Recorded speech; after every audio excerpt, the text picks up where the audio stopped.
So this week I decided rather than just cower in despair, we'd try to find out what's real and what's hype and what we need to be able to do about it. To do that, I want to introduce my guest, Sam Bogoch.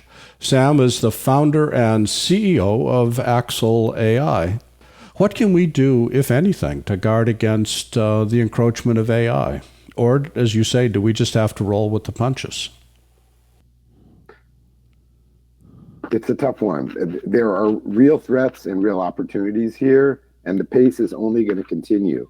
One thing that I think probably bears mentioning is that we've been through some technology waves in the last decade that turned out to be interesting, but kind of blips, right? So, blockchain or Web 3.0 or the metaverse. I mean, these things, and everyone's talking about them. They're talking about them, and then the next thing you know, they kind of, they're kind of fizzled. This is not going to be one of those. There will be peaks and troughs, and I think we're actually in a peak right now. So the current wave of AI technology has done about all it could do, and we're seeing diminishing returns on some of that.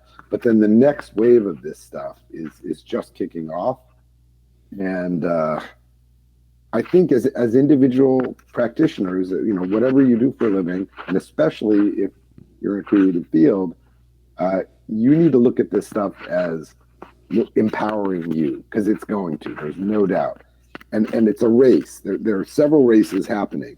One is on the technology supply side. There's all these cool new technologies.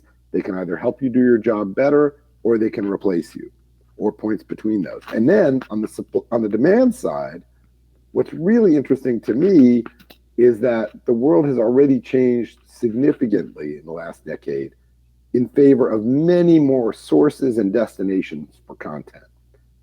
When I worked at Avid, I was there for 5 years. We sold to about 1,000 customers worldwide for my products, which were essentially, Media Central and Interplay. These were sold to big broadcasters. There were only so many of them in the world. We sold to about half of them. Other folks sold to the other half. And it never really changed much from year to year. The budgets didn't change. In fact, you can go back and look at those same broadcasters today. Their budgets are probably the same or slightly lower, adjusted for inflation, than they were then. Meanwhile, all these other sources of content have been bubbling up, right? You got sports, churches, universities, governments, corporates. That's where all the content is, and YouTubers, creators.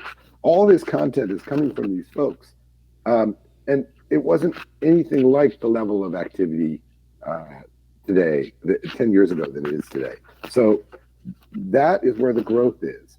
And it's multiplying as it grows, because everything's decentralizing. More and more people are getting this capability.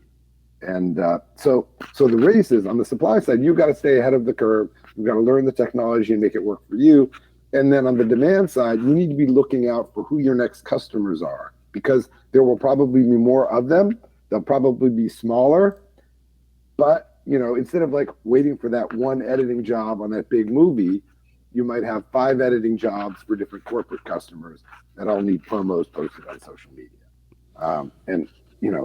To the extent that AI can help you do that better, it's your friend.